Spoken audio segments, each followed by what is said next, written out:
പ്രകൃതി എത്ര മനോഹരമാണ്. ഓരോ പദവും പരസ്പരം ചേർന്നാൽ മാത്രം പൂർണ്ണമാകുന്ന കവിത പോലെ. നീയില്ലെങ്കിൽ ഞാനില്ല എന്ന തിരിച്ചറിവ് നമ്മെ കൊണ്ടെത്തിക്കുന്നത് പ്രകൃതിയിലേക്കാണ്.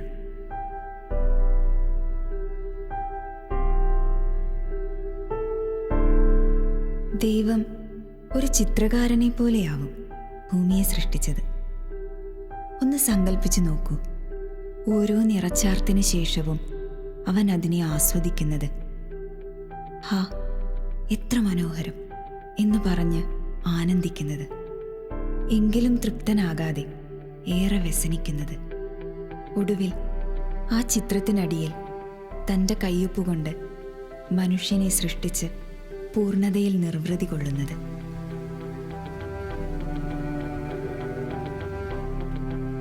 ഭൂമി എന്ന ഈ അതുല്യ സൃഷ്ടിയിൽ തന്നെ അന്നവും ഔഷധവും ആനന്ദവും അവൻ മനുഷ്യനായി ഒരുക്കി വച്ചിട്ടുണ്ട്.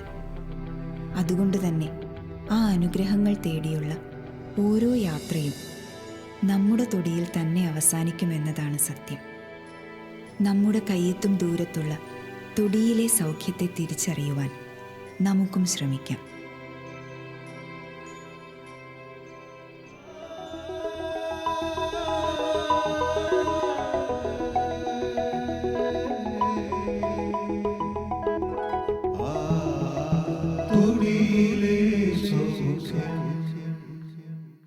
ഔഷധ സസ്യങ്ങളിൽ സുപരിചിതനാണ് തുളസി. ഏതൊരു കുഞ്ഞും ആദ്യം തിരിച്ചറിയുന്ന ഔഷധം.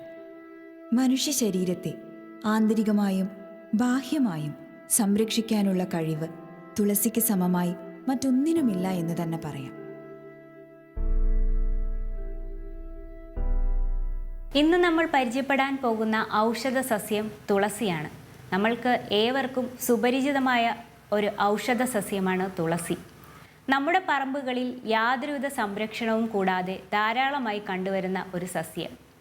പുരാതന കാലം മുതൽ അതിൻ്റെ ഔഷധ മൂല്യം കൊണ്ടാണ് നമ്മുടെ മുറ്റത്ത് ഒരു പ്രാധാന്യം അതിന് കൊടുത്തിരുന്നത്. അതിൻ്റെ ശാസ്ത്രീയ നാമം എന്ന് പറയുന്നത് ഒസൈമം സാങ്ക്ടം എന്നാണ്. ഇംഗ്ലീഷിൽ തുളസിയെ പറയപ്പെടുന്നത് ഹോളി ബേസിൽ എന്നും ആണ്. പരിപാവനമായി കരുതിപ്പോരുന്ന ഒരു ഔഷധ സസ്യമാണ് തുളസി. തുളസി എന്നുള്ള വാക്ക് തന്നെ തുലനം ഇല്ലാത്തത് അല്ലെങ്കിൽ അതുല്യമായത് എന്നുള്ളൊരർത്ഥം കൈവരുന്നൊരു വാക്കാണ്. അതിനൊരു പരിപാവനത്വം കൽപ്പിച്ചു കൊടുക്കുന്നത് പോലെ തന്നെ അതിൻ്റെ പ്രയോജനം നമ്മുടെ വീട്ടുമുറ്റത്ത് നട്ട് വളർത്തിയാൽ നമുക്കതിനുള്ള ഒരു പ്രയോജനം കൂടി നമുക്കതിൽ നിന്ന് മനസ്സിലാക്കാവുന്നതുള്ളൂ. നമുക്കെല്ലാം പരിചിതമായ തുളസി കാപ്പി ഒക്കെ പോലെ തന്നെ പല രീതിയിൽ അത് ഔഷധമായിട്ട് നമ്മൾ ഉപയോഗിക്കുന്ന ഒരു സസ്യമാണ് തുളസി. സംസ്കൃതത്തിൽ ഇതിന് സുരസം എന്നാണ് സാധാരണയായിട്ട് വിളിക്കുന്നത്. ഇത് കൂടാതെ ബഹുമഞ്ജരി, മാഞ്ചരി, ഭൂതഗ്നി, വിഷഗ്നി അങ്ങനെ പല പല പേരുകൾ ഇതിന് അറിയുന്നുണ്ട്. എങ്കിലും തുളസി അല്ലെങ്കിൽ സുരസമാണ് ഏറ്റവും കൂടുതലായിട്ട് സംസ്കൃതത്തിൽ ഉപയോഗിക്കുന്ന ഒരു പേര്. നമ്മൾക്ക് ഏവർക്കും ഇഷ്ടപ്പെടുന്ന ഒരു സുഗന്ധമാണ് തുളസിക്ക് ഉള്ളത്. പണ്ട് കാലം മുതൽക്കേ നമുക്ക് ജലദോഷം അല്ലെങ്കിൽ പനി വരികയാണെങ്കിൽ ഒരു ആൻറ്റിബയോട്ടിക് ഉപയോഗിക്കുന്നതിന് മുന്നേ തന്നെ നമ്മൾ ചെയ്യുന്ന ഒരു കാര്യമാണ് തുളസി കഷായം കുടിക്കുക എന്നത്. തുളസിക്ക് വായു സംരക്ഷണത്തിൽ ഒരു വലിയ പങ്ക് വഹിക്കുന്നുണ്ട്. നമ്മുടെ വീടിന് ചുറ്റും പിടിപ്പിക്കാവുന്ന അത്രത്തോളം തുളസി പിടിപ്പിക്കുന്നത് ഏറെ ഗുണകരമാണ്. കൊതുക്, ഇഴജന്തുക്കൾ എന്നിവയെല്ലാം ഒരു പരിധിവരെ അകറ്റാൻ സഹായിക്കുന്നു. അതുപോലെ നമ്മുടെ ചുറ്റുപാട് നമുക്ക് ചെറിയ ത്വക്ക് രോഗങ്ങൾ, ചെറിയ രീതിയിലുണ്ടാകുന്ന ചെറിയ ത്വക്ക് രോഗങ്ങൾക്ക് പുറമെ ഒരു ലേപനമായിട്ട് ഉപയോഗിക്കാനായിട്ട് തുളസി നീര് ഫലപ്രദമാണ്. നമ്മളിപ്പോൾ ചെറിയ കൊതുക് കടിച്ചിട്ടുണ്ടാകുന്ന തിണർപ്പ് പോലുള്ള അവസ്ഥകൾ തൊട്ട് കുറച്ചുകൂടി കാഠിന്യമുള്ള അവസ്ഥകൾ നമുക്ക് തുളസി നീര് ഉപയോഗിക്കാനായിട്ട് പറ്റും. അത് മഞ്ഞളിനോടൊപ്പം ഉപയോഗിച്ച് കഴിഞ്ഞാൽ വളരെ നല്ലതായിരിക്കും. ആ ഒരു വിഷാംശമുള്ള ആ അവസ്ഥ നമുക്ക് മാറ്റം വരാനായിട്ട് സാധിക്കും. അതുപോലെ തന്നെ കുട്ടികളുണ്ടാകുന്ന വിരശല്യം അല്ലെങ്കിൽ കൃമി പോലുള്ള അവസ്ഥകൾ മറ്റ് കരിനൊച്ചി പോലുള്ള മറ്റ് ചെടികളോടൊപ്പം നമുക്ക് തുളസിയും ഫലപ്രദമായിട്ട് ഉപയോഗിക്കാനായിട്ട് പറ്റും. മാത്രവുമല്ല, നമ്മൾ സ്ത്രീകൾക്കെല്ലാവർക്കും ചർമ്മ സംരക്ഷണം വളരെ താല്പര്യമുള്ളൊരു കാര്യമാണ്. തുളസിയുടെ നീര് അതിന് വളരെ ഉപയോഗപ്രദമായ ഒന്നാണ്. നമ്മുടെ മുഖത്തുണ്ടാകുന്ന മുഖക്കുരുവിൽ തുളസിയുടെ നീര് പുരട്ടുകയാണെങ്കിൽ അതിന് കാരണമാക്കുന്ന അണുക്കളെ ഒരു പരിധിവരെ നമുക്ക് പ്രതിരോധിക്കാൻ സാധിക്കും. തുളസിയിൽ യൂജിനോൾ എന്ന് പറയുന്ന ഒരു ഘടകമുണ്ട്. അത് നമ്മുടെ ഹൃദയാരോഗ്യത്തിന് വളരെ അത്യാവശ്യമാണ്. തുളസിയുടെ നീര് നമ്മുടെ വൃക്കകളെ ശക്തിപ്പെടുത്തുവാനും ഉപയോഗിക്കുന്നു. മാത്രവുമല്ല, ക്ഷയരോഗത്തിന് കാരണമായ ബാക്ടീരിയയെ ഒരു പരിധിവരെ ചെറുക്കുവാനും അത് സഹായിക്കുന്നു. നമ്മളിൽ പലരും സ്ട്രെസ് കുറയ്ക്കുവാനായി പുകവലി ശീലമാക്കുന്നവരാണ്. എന്നാൽ പുകവലി ഹാനികരമാണെന്ന് നമ്മൾക്ക് ഓരോരുത്തർക്കും അറിയാം. എന്നാൽ ഹാനികരമല്ലാത്ത രീതിയിൽ നമുക്ക് സ്ട്രെസ്സ് കുറയ്ക്കുവാൻ സാധിക്കും. എങ്ങനെയെന്നാൽ ദിവസവും ഒരു 2 തുളസിയുടെ ഇല വീതം നമ്മൾ കഴിക്കുകയാണെങ്കിൽ സ്ട്രെസ്സ് കുറയുവാനും മാത്രമല്ല നമ്മുടെ രക്തം ശുദ്ധീകരിക്കുവാനും അത് സഹായിക്കുന്നു. തുളസി എന്ന് അറിയപ്പെടുമ്പോൾ തന്നെ നമ്മൾ പലതരത്തിലുള്ള തുളസി നമുക്ക് ഇന്ന് ചുറ്റുപാടും കാണാനായിട്ട് കഴിയും, അല്ലേ? പലതരത്തിലുള്ള തുളസി ചുറ്റുപാടും കാണാനായിട്ട് കഴിയും. അതിൽ നമുക്ക് തന്നെ അറിയാം, രാമതുളസി, കൃഷ്ണ തുളസി, കർപ്പൂര തുളസി, മിൻറ്റ് തുളസി എന്നിങ്ങനെ തുടങ്ങി സ്റ്റീവിയ തുളസി അല്ലെങ്കിൽ മധുര തുളസി എന്നൊക്കെ പറയുന്ന പുതിയ ഇനങ്ങൾ തന്നെ തുളസി വകഭേദങ്ങൾ നമുക്ക് കാണാനായിട്ട് കഴിയും. ആയുർവേദത്തിൽ ഗ്രാമ്യ തുളസി അല്ലെങ്കിൽ നാട്ടുമ്പുറങ്ങളിൽ കാണുന്നത്, പിന്നെ വന്യ തുളസി എന്ന 2 വിഭാഗം ആയിട്ടാണ് പ്രധാനമായിട്ടും പറയുന്നത്. ആയുർവേദത്തിൽ സുരസാദി അല്ലെങ്കിൽ സുരസാദി ഗണം എന്ന് പറയുന്ന ഒരു ഗണത്തിൽ സുരസം എന്ന് പറയുന്ന തുളസി തന്നെയാണ് ആദ്യത്തെ ചേരുവ. അതുപോലെ തന്നെ പല രീതിയിലും നമ്മൾ അകത്തേക്കും പുറത്തേക്കും ഒക്കെ ഉപയോഗിക്കുന്ന പല ഔഷധങ്ങളിലും സുരസം അല്ലെങ്കിൽ തുളസി ഒരു ചേരുവയാണ്. നമ്മൾ സാധാരണയായി നാട്ടുമ്പുറങ്ങളിൽ കണ്ടുവരുന്ന തുളസി എന്ന് പറയുന്നത് രാമതുളസി, കൃഷ്ണ തുളസി എന്നിങ്ങനെ ഒരു വകഭേദമാണ്. അത് ഇലയുടെ ഒരു ഡാർക്ക്നെസ് അല്ലെങ്കിൽ എത്രമാത്രം ഒരു ഇരുണ്ടതാണ് എന്നതിൻ്റെ അടിസ്ഥാനത്തിലാണ് രാമതുളസി, കൃഷ്ണ തുളസി പൊതുവെ പറയാറുള്ളത്. കൃഷ്ണ തുളസിക്കാണ് കുറച്ചുകൂടി ഔഷധ ഗുണമുള്ളത്. നമ്മൾ ഔഷധമായിട്ട് കൂടുതൽ ഉപയോഗിക്കുന്നത് കൃഷ്ണ തുളസിയാണ്. കൃഷ്ണ തുളസി കുറച്ചുകൂടി ഇരുണ്ട തുളസിയാണ്. മറ്റ് തുളസിയിൽ നിന്നും നമ്മൾ കൃഷ്ണ തുളസിയെ നോക്കുകയാണെങ്കിൽ കൃഷ്ണ തുളസി ഏകദേശം 1/2 മീറ്റർ മുതൽ 1 മീറ്റർ വരെയാണ് നീളം. എന്നാൽ മറ്റ് തുളസികൾക്ക് 30 സെൻറ്റിമീറ്റർ മുതൽ 60 സെൻറ്റിമീറ്റർ വരെയാണ് നീളമുള്ളത്. നമ്മൾ ആദ്യമായി ശ്രദ്ധിക്കുമ്പോൾ കാണുന്നത് എന്താണെന്ന് വെച്ചാൽ അതിൻ്റെ തണ്ട് എന്ന് പറയുന്നത് ഒരു വയലറ്റ് നിറത്തിലായിരിക്കും. നമുക്കിവിടെ നോക്കുമ്പോൾ തന്നെ അറിയാം, വയലറ്റ് നിറത്തിലാണ് ഇതിൻ്റെ തണ്ട്.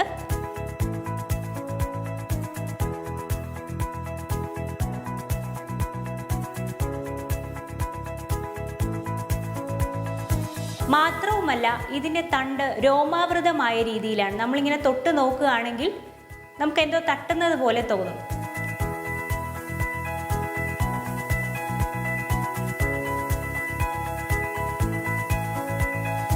കൂടാതെ ധാരാളം ശിഖരങ്ങൾ ഇതിലുണ്ടാവും.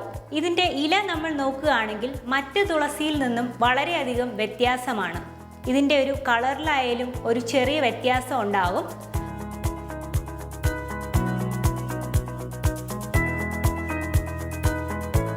മാത്രവുമല്ല, ഇതിൻ്റെ ഇലകളെന്ന് പറയുന്നത് ഓപ്പോസിറ്റ് ഡിറക്ഷനിലാണ്. അതായത് ഒരു ഇലയുടെ അപ്പുറത്തെ ഭാഗത്തായിരിക്കും അടുത്ത ഇല വരുന്നത്. ഇതിൻ്റെ ഇലയെന്ന് പറയുന്നത് ഏകദേശം ഒരു 5 സെൻറ്റിമീറ്ററോളം നീളമുണ്ടാകും. ചെടിയുടെ നീളമാണെങ്കിൽ 1/2 മീറ്റർ മുതൽ 1 മീറ്റർ വരെയാണ് ചെടിയുടെ നീളം. മാത്രവുമല്ല, ഇതിൽ നമ്മൾ ശ്രദ്ധിച്ചിട്ടുണ്ടാവും, പൂക്കളുണ്ടാവും ഈ ചെടികളിൽ. അപ്പോൾ നമുക്ക് ഈ ചെടി ഒത്തിരി നാൾ നിൽക്കണം എന്നുണ്ടെങ്കിൽ ആ പൂക്കൾ നമ്മൾ ഒടിച്ചു കളയുകയാണെങ്കിൽ ആ തുളസിയുടെ ലൈഫ് സ്പാൻ എന്ന് പറയുന്നത് കുറച്ചുകൂടെ നമുക്ക് കൂടിക്കിട്ടും. നമുക്ക് ആ ചെടി കൂടുതൽ ചെടി ഉണ്ടാകാനാണെങ്കിൽ ആ പൂവിൽ നിന്ന് വീഴുന്ന വിത്തിൽ നിന്ന് ധാരാളം ചെടികൾ നമുക്ക് ലഭിക്കുവാനായി സഹായിക്കും. തുളസി തന്നെ പല ദേശം ഓരോ സ്ഥലത്ത് വളരുന്ന തുളസിക്ക് അതിൻ്റെ ഈ ആക്റ്റീവ് ഇൻഗ്രീഡിയൻ്റ് അല്ലെങ്കിൽ സെക്കൻഡറി മെറ്റബോളൈറ്റ് എന്നൊക്കെ പറയും, അതിനകത്തുള്ള ഘടകം, അത് പ്രവർത്തിക്കാൻ ഉപയോഗിക്കപ്പെടുന്ന ഘടകം, അത് ഓരോ ദേശത്ത് വളരുന്ന സാഹചര്യം അനുസരിച്ച് ഒരേ പറമ്പിൽ തന്നെ വളരുന്ന ഒന്നിൽ കൂടുതൽ തുളസികൾ ചിലപ്പോൾ അതിൻ്റെ അളവ് പല രീതിയിൽ ആകാം. അതൊരു തുളസിയുടെ ഒരു പ്രത്യേകതയാണ്. അതുപോലെ തന്നെയാണ് തുളസി നമുക്ക് പല രീതിയിൽ ഉപയോഗിക്കാം. നമുക്കറിയാം, നമ്മളെല്ലാം തുളസി രുചിച്ചിട്ടുള്ളതാണ്, അല്ലേ? ഒരു ലേശം എരിവോട് കൂടിയ ഒരു രുചിയാണ് തുളസിയുടെ ഇലയ്ക്കുള്ളത്. നമ്മൾ ആയുർവേദത്തിൽ ഔഷധമായി ഉപയോഗിക്കുമ്പോൾ തുളസിയുടെ ഇല മാത്രമല്ല, നമ്മളതിൻ്റെ പൂവ്, അതുപോലെ തന്നെ അതിൻ്റെ വേര്, സമൂലമായിട്ട് തുളസി മൊത്തത്തിൽ നമ്മൾ മരുന്നായിട്ട് ഉപയോഗിക്കാറുണ്ട്. നമ്മൾ തുളസി ഉപയോഗിക്കുമ്പോൾ പല രീതിയിൽ നമുക്ക് ഉപയോഗിക്കാൻ വേണ്ടി നമ്മൾ തുളസി കാപ്പി നമ്മൾ സാധാരണയായിട്ട് കാണുന്നതാണ്, അല്ലേ? അതുകൂടാതെ നമ്മളിപ്പോൾ ജിഞ്ചർ ലൈം അല്ലെങ്കിൽ നമ്മളങ്ങനെ പ്രിപ്പയർ ചെയ്യാറുണ്ട് അല്ലേ, ജിഞ്ചർ ലൈം പോലുള്ള ഇത് പ്രിപ്പയർ ചെയ്യാറുണ്ട്. അതിൽ മിൻറ്റ് തുളസിയൊക്കെ ചേർക്കുന്നത് പോലെ തന്നെ നമുക്ക് സാധാരണയായിട്ട് തുളസി കൂടി ചേർത്ത് ഉപയോഗിക്കാനായിട്ട് പറ്റും. അതുപോലെ തന്നെ നമ്മുടെ ഭക്ഷണം അല്ലെങ്കിൽ നമ്മുടെ നമ്മുടെ ജീവിത കാലയളവിൽ നമ്മൾ ഒരു ബഹുഭൂരിപക്ഷം ചെലവഴിക്കുന്നത് ഭക്ഷണവും വെള്ളവും നമ്മുടെ ഉള്ളിലേക്ക് എത്തുന്ന ഒരു 2 പ്രമുഖ ഘടകങ്ങളാണ് അല്ലേ, ഭക്ഷണവും വെള്ളവും. അപ്പോൾ അതിനകത്ത് നമ്മൾ കുടിക്കുന്ന വെള്ളത്തിൽ കുറച്ച് ഔഷധ മൂല്യം കൂടെ ഉണ്ടെങ്കിൽ നമുക്ക് പലവിധ രോഗങ്ങളെ ചെറുക്കാനും വരാതിരിക്കാനായിട്ടും ഉള്ള രോഗങ്ങളുടെ കാഠിന്യം കുറയ്ക്കാനുമായിട്ട് പറ്റും. അപ്പോൾ ഈ തുളസി ഇട്ട് തിളപ്പിച്ച വെള്ളം നമ്മൾ പലരും ശീലിക്കാറുണ്ടല്ലേ.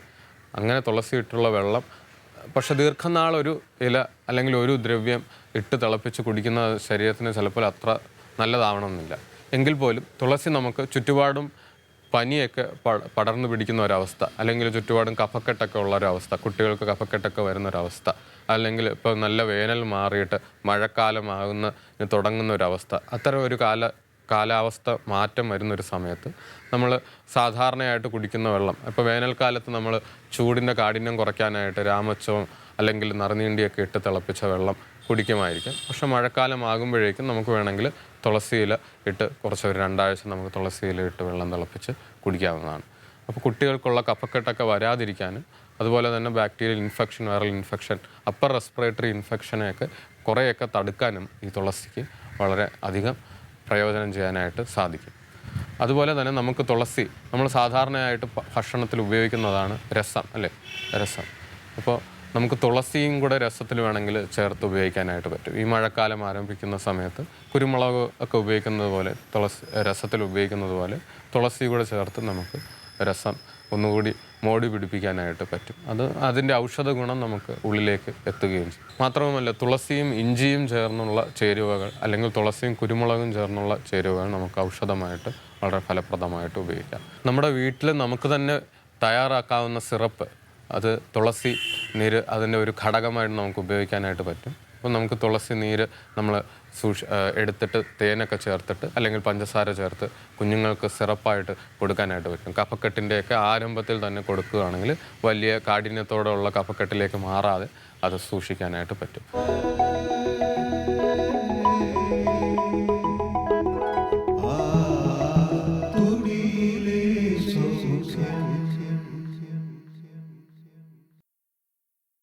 നമുക്കിപ്പോൾ കയ്യിൽ ഉള്ളത് ഇത് കൃഷ്ണ തുളസിയാണ്. കൃഷ്ണ തുളസി നമ്മൾ ആയുർവേദ രീതിയെ പറയുമ്പോൾ തുളസി 2 ഭേദമാണ്, ഗ്രാമ്യം വന്യം എന്നുള്ളത്. ഗ്രാമ്യം എന്ന് പറയുമ്പോൾ നമ്മൾ നാട്ടിൻപുറങ്ങളിൽ കാണുന്നത്, വന്യം എന്ന് പറയുമ്പോൾ നമ്മൾ കാട്ടു തുളസി അല്ലെങ്കിൽ വനാന്തരങ്ങളിലൊക്കെ കാണുന്ന തുളസിയാണ്. അപ്പോൾ അത് കൂടാതെ തന്നെ നമുക്ക് കൃഷ്ണ തുളസി, രാമതുളസി, കർപ്പൂര തുളസി, മിൻ തുളസി, അങ്ങനെ പലവിധ തുളസി നമുക്ക് ചുറ്റുപാടും ലഭ്യമാണ്. ഇപ്പോൾ ഇന്നത്തെ കാലത്ത് നമ്മൾ നോക്കുകയാണെങ്കിൽ 18ഓളം തരം തുളസി, അതായത് തുളസി നമുക്ക് പ്രത്യേകം പെട്ടെന്ന് എല്ലാവർക്കും തിരിച്ചറിയാൻ പറ്റുന്നത് അതിൻ്റെ ഗന്ധവും അതിൻ്റെ രുചിയും കൊണ്ടാണ് അല്ലേ. അപ്പോൾ അതിൻ്റെ സമാനമായിട്ടുള്ള രുചിയും ഗന്ധവും ഒക്കെ കിട്ടുന്ന ആ ഒരു ഫ്ലേവർ കിട്ടുന്ന സാധനങ്ങൾക്കെല്ലാം ഇന്നത്തെ ഒരു കാലത്ത് തുളസി എന്നുള്ളൊരു തുളസി പേര് ചേർത്ത് പറയാറുണ്ട്. നമ്മളിപ്പോൾ ഓരോ ഹെർബൽ ഗാർഡനിലൊക്കെ ചെന്ന് കഴിഞ്ഞാൽ നമുക്ക് 12 തരം തുളസി, 18 തരം തുളസി എന്നൊക്കെ നമുക്ക് കാണാനായിട്ട് കഴിയും. എങ്കിലും ആയുർവേദ രീതിയ പണ്ട് തൊട്ടേ പറയുമ്പോൾ 2 തുളസിയായിട്ടാണ് പ്രധാനമായിട്ട് പറയുന്നത്, ഗ്രാമ്യ തുളസി, ആരണ്യ തുളസി. നമ്മൾ ഒസിമം സാങ്ക്ടം അല്ലെങ്കിൽ ഒസിമം ടെനിഫോളം എന്ന് പറയുന്ന ഒരു ചെടിയാണ് തുളസിയുടെ ബൊട്ടാണിക്കൽ ശാസ്ത്രീയ നാമം. കൃഷ്ണ തുളസി, രാമതുളസി എന്ന് നമ്മൾ പൊതുവേ 2ആയിട്ട് പറയും.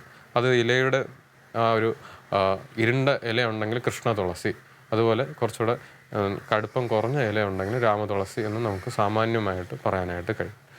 അപ്പോൾ തുളസി ഒരു പരിപാവനമായിട്ടുള്ളൊരു സസ്യമാണ് തുളസി അല്ലേ. എല്ലാ മുറ്റത്തും ഒക്കെ നട്ടു വളർത്തുന്ന ചെടിയാണ്. എല്ലാ നാട്ടുമ്പുറങ്ങളിലെ എല്ലാ വീട്ടിലും നമുക്ക് തുളസി കാണാനായിട്ട് കഴിയും. അതുപോലെ തന്നെ ആരാധനാലയങ്ങളിൽ ചേർന്ന് നമുക്ക് തുളസി കാണാനായിട്ട് കഴിയും. നമ്മുടെയൊക്കെ ജീവിതത്തിൻ്റെ ഭാഗമായി നമ്മൾ നിത്യം ഉപയോഗിച്ച് വരുന്ന തുളസി കാപ്പി, അല്ലെങ്കിൽ ഒരു ചെറിയ ജലദോഷപ്പനിയൊക്കെ വരുമ്പോൾ തുളസി കാപ്പിയൊക്കെ ഉപയോഗിക്കാത്തവരായിട്ട് മലയാളികളായിട്ട് അധികാരം കാണത്തില്ല, എല്ലാവരും ഉപയോഗിച്ചിട്ടുണ്ടാകും. എങ്കിലും തുളസിയുടെ കുറച്ച് കൂടുതൽ വിവരങ്ങൾ നമുക്ക് ഇവിടെ പങ്കുവയ്ക്കാൻ ശ്രമിക്കാം.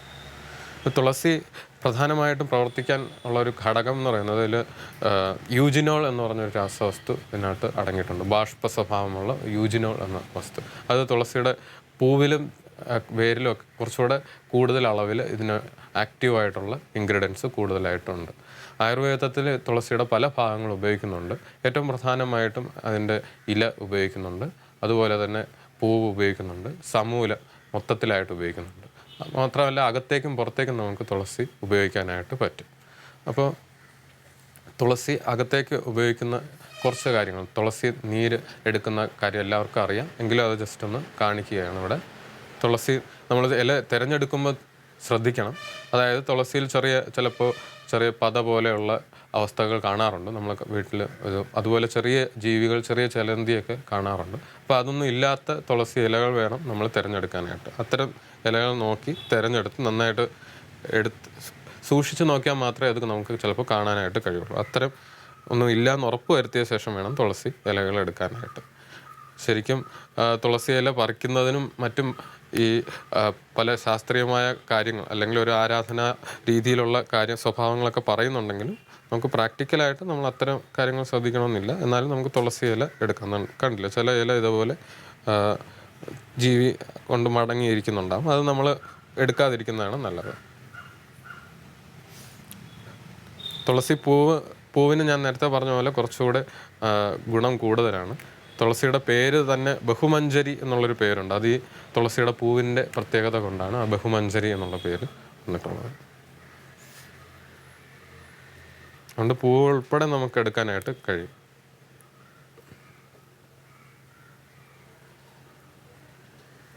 നല്ല ഇലകൾ മാത്രം തിരഞ്ഞെടുത്ത് നന്നായി വൃത്തിയായിട്ട് കഴുകി നമ്മൾ തുളസി നീര് എടുക്കാം. എല്ലാവർക്കും അറിയാവുന്നതുപോലെ കഫക്കെട്ട് ഉൾപ്പെടെയുള്ള അസുഖങ്ങൾക്ക്, ചെറിയ ജലദോഷപ്പനി തൊട്ടുള്ള അസുഖങ്ങൾക്ക് നമുക്ക് തുളസി പല രീതിയിലായിട്ട് പ്രയോഗിക്കാനായിട്ട് പറ്റും.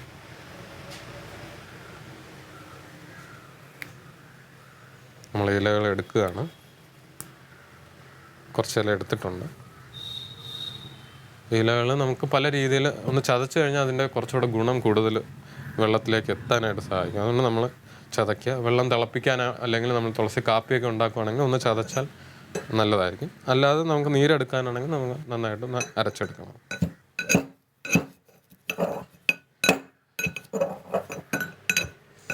ഒന്ന് ചതയ്ക്കുമ്പോൾ തന്നെ അതിൻ്റെ തുളസിയുടെ പ്രത്യേകതരമായിട്ടുള്ള ഗന്ധം നമുക്ക് കിട്ടുന്നതാണ്.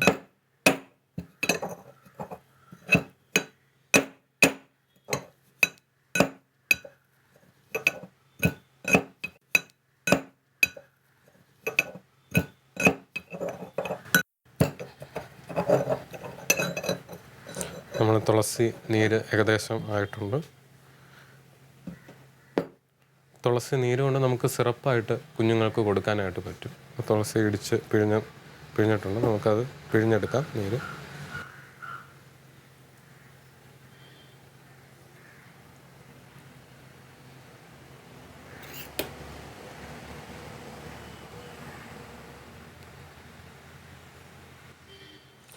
അരിച്ച് വേണമെങ്കിൽ എടുക്കാം, പക്ഷെ അരിച്ചില്ലെങ്കിലും കുഴപ്പമില്ല.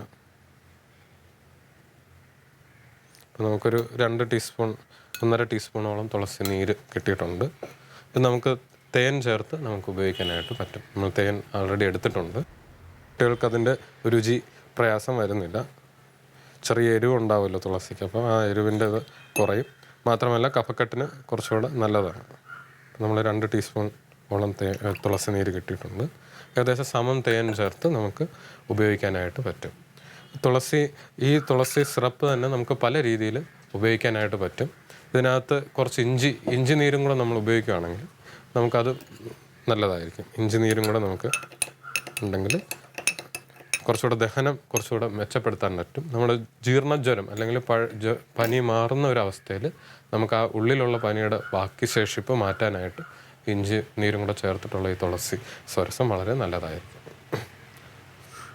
അതുപോലെ തന്നെ നമുക്ക് വീട്ടിൽ തന്നെ ചുറ്റും ഉള്ള പനിക്കൂർക്ക അല്ലെങ്കിൽ ഞവര ഇല എന്ന് പറയുന്ന ഇല, അതുപോലെ ആടലോടകത്തിൻ്റെ ഇല വാട്ടിപ്പിഴിഞ്ഞ നീര്, ഇതെല്ലാം സമം ചേർത്തിട്ട് ഇഞ്ചി നീരും ചേർത്ത് തുളസി നീരും ചേർത്ത് അതിനെല്ലാം തത്തുല്യമായിട്ട് തേനും ചേർത്ത് കഴിഞ്ഞാൽ നല്ലൊരു സിറപ്പ് ഉണ്ടാകും.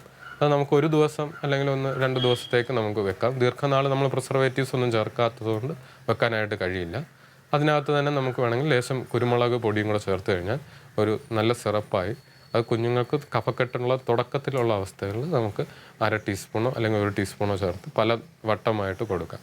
ആ 2 ദിവസം കൊണ്ട് ഉപയോഗിച്ച് തീർക്കുന്ന രീതിയിൽ ഉപയോഗിക്കാം. മറ്റ് ആയുർവേദ മരുന്നുകളോടൊപ്പം ഇത് ഉപയോഗിക്കാം. ആ ഡോക്ടറോട് ചോദിച്ചു കഴിഞ്ഞാൽ നമ്മുടെ വീട്ടിൽ തുളസിയുണ്ട്, നമുക്ക് അത് മരുന്നിനായിട്ട് ഉപയോഗിക്കാമോ എന്ന് ചോദിച്ചു കഴിഞ്ഞാൽ, അല്ലെങ്കിൽ ഇന്ന ആടലോടകം ഉണ്ടെന്ന് പറഞ്ഞു കഴിഞ്ഞാൽ അതിൻ്റെ പ്രയോജനം നമുക്ക് കുറച്ചുകൂടി ചികിത്സയിൽ കുറച്ചുകൂടി ഉൾപ്പെടുത്തി ചികിത്സിക്കാനായിട്ട് പറ്റും. അതുപോലെ തന്നെ നമുക്ക് ചുറ്റും അവൈലബിൾ ആയിട്ടുള്ള മറ്റൊരു ഇതാണ് തുളസി ഹെർബൽ ടീ എന്ന് പറയുന്ന പോലെ നമുക്ക് തുളസിയുടെ തന്നെ ഹെർബൽ ടീ ആയിട്ട് നമുക്ക് എടുക്കാനായിട്ട് പറ്റും. എപ്പോഴും നമുക്ക് തുളസി ഇല ഫ്രഷായിട്ട് പറിക്കാനായിട്ട് പറ്റണം എന്നില്ല. അതുപോലെ തന്നെ നമ്മൾ സിറ്റിയിലൊക്കെയാണ് താമസിക്കുന്നതെങ്കിൽ തുളസി ഇല എപ്പോഴും അവൈലബിൾ ആവണമെന്നില്ല കുറച്ച് സ്ഥലത്തിൽ. അങ്ങനെയാണെങ്കിൽ നമ്മൾ നാട്ടുമ്പുറങ്ങളിൽ നിന്ന് നമ്മൾക്ക് തുളസി എടുത്തിട്ട്, നേരത്തെ പറഞ്ഞു തുളസിയിൽ യൂജിനോൾ എന്ന് പറഞ്ഞ ആക്റ്റീവ് ഇൻഗ്രീഡിയൻ്റ് ഉണ്ട്, അത് ബാഷ്പ സ്വഭാവമുള്ളതാണ്. അപ്പോൾ നമുക്ക് വെയിലത്ത് വെച്ച് ഉണക്കി കഴിഞ്ഞാൽ അതിൻ്റെ ഗുണം നഷ്ടപ്പെടാനുള്ള സാധ്യത. അപ്പോൾ നമുക്ക് ആ ഇല നന്നായിട്ട് പറിച്ച് കഴുകി തണലത്ത് വെച്ച് ഉണക്കിയിട്ട് അത് സൂക്ഷിച്ച് വെച്ച് കഴിഞ്ഞാൽ നമുക്ക് ആവശ്യാനുസരണം നമുക്ക് തുളസി കാപ്പിയോ അല്ലെങ്കിൽ മറ്റ് മരുന്നിനായിട്ട് നമുക്ക് ഉപയോഗിക്കാനായിട്ട് പറ്റും. അപ്പോൾ നഗരത്തിലാണെങ്കിൽ പോലും നമുക്കത് മരുന്നായിട്ട് ഉപയോഗിക്കാനായിട്ട് പറ്റും. പിന്നെ തുളസി തന്നെ നമുക്ക് പുറമേ ഉപയോഗിക്കാനായിട്ട് പറ്റും. ഒരു നാശിനി ആയിട്ടുള്ള സ്വഭാവം ഇതിനുണ്ട്. അതുകൊണ്ട് തന്നെ നമുക്ക് തുളസിയില നീരും മഞ്ഞളും കൂടെ ചേർത്ത് പുറമേക്ക് വിഷ സ്വഭാവമുള്ള അവസ്ഥകൾ, അതായത് കഠിനമായിട്ടുള്ള വിഷമല്ല, എന്നാൽ നമ്മൾ ചെറിയ തേനീച്ച അതുപോലുള്ള ജന്തുക്കൾ കടിക്കുന്ന എന്നുള്ള ചൊറിച്ചിലൊക്കെ ഉള്ള അവസ്ഥകൾ, ചെറിയ അലർജി അവസ്ഥകളുമൊക്കെ പുറമേക്ക് വരട്ടിക്കഴിഞ്ഞാൽ ആ ചൊറിച്ചിലിൻ്റെ കാഠിന്യം കുറയ്ക്കാനായിട്ട് പറ്റും. അതുപോലെ തന്നെ തുളസിപ്പൂവും തുളസി കതിർ ചൂടുന്ന ഒരു പാരമ്പര്യം നമുക്ക് കേരളത്തിനുണ്ട്. ആ തുളസി കതിരും അല്ലെങ്കിൽ തുളസിപ്പൂവും തലയണയുടെ ഒക്കെ ഇടയിൽ വെച്ച് കഴിഞ്ഞാൽ പേനിൻ്റെ ശല്യം കുറയുന്നതായിട്ടുള്ള അനുഭവങ്ങളുണ്ട്. അപ്പോൾ അത് വേണമെങ്കിൽ നമുക്ക് പരീക്ഷിച്ച് നോക്കാവുന്നതാണ്. പേനിൻ്റെ ശല്യം കൂടുതലായിട്ട് അനുഭവപ്പെടുന്നവർക്ക് തുളസി തളിർ കൂടെ വെക്കാനുള്ള വെച്ച് നോക്കാവുന്നതാണ്. ചുരുക്കി പറഞ്ഞാൽ തുളസി വളരെ അധികം രീതിയിൽ നമുക്ക് പ്രയോജനം ചെയ്യുന്നൊരു ചെടിയാണ്. നമ്മൾ ആയുർവേദത്തിലാണെങ്കിൽ സുരസം എന്നുള്ള സംസ്കൃത പേരാണ് പ്രധാനമായിട്ടുള്ളത്. ദേവദുന്ദുഭി എന്നൊക്കെയുള്ള പേരുണ്ട്. അപ്പോൾ ആയുർവേദത്തിൽ സുരസാസവം അല്ലെങ്കിൽ നമ്മൾ സാധാരണയായിട്ട് ഉപയോഗിക്കുന്ന വില്വാദി ഗുളിക എന്നൊക്കെ പറഞ്ഞ ഗുളികയൊക്കെ അരച്ചെടുക്കുന്നതൊക്കെ ഈ തുളസിയുടെ സ്വരസത്തിൽ നീരിലാണ്. അപ്പോൾ തുളസി വളരെയധികം ഉപയോഗിക്കുന്ന ഒരു ചെടിയാണ് ആയുർവേദത്തിൽ അകത്തേക്കും പുറത്തേക്കും. അപ്പോൾ നമുക്ക് അതിൻ്റെ പ്രയോജനം പരമാവധി നമുക്ക് പ്രയോജനപ്പെടുത്താം. നമ്മുടെ വീട്ടിലൊക്കെ നട്ട് പിടിപ്പിക്കാം. നമുക്ക് ആവശ്യമുള്ളപ്പോൾ എടുക്കാവുന്ന ഒരു ചെടിയാണ്. അപ്പോൾ നമ്മുടെ ചുറ്റുപാടും കാണുന്ന ഔഷധ സസ്യങ്ങൾ അല്ലെങ്കിൽ ചുറ്റുപാടും കാണുന്ന സസ്യങ്ങൾ പരമാവധി പ്രയോജനപ്പെടുത്തുകയാണെങ്കിൽ നമ്മുടെ ആരോഗ്യം മെച്ചപ്പെടുത്തുകയും നമ്മുടെ രോഗത്തിനായി നമുക്ക് ചിലവാക്കേണ്ടി വരുന്ന പണം ഒക്കെ വളരെയധികം നമുക്ക് മറ്റ് ആവശ്യമുള്ള കാര്യങ്ങളിലേക്ക് മാറ്റാനായിട്ട് പറ്റും. അപ്പോൾ തുളസി പോലുള്ള മറ്റ് ചെടികൾ ഇനിയും നമുക്ക് വരും ദിവസങ്ങളിൽ പരിചയപ്പെടാം. എല്ലാവരും ഇത് പ്രയോജനപ്പെട്ടു എന്ന് കരുതുന്നു. നന്ദി. നീ തന്ന പൂവും തളിരിലയും തെളിനീരും ഇളം കാറ്റും ഞാൻ തന്നെയാണെന്നറിയുമ്പോൾ ഒരു മാത്ര കൂടി നിന്നിൽ അലിയുന്നു ഞാൻ.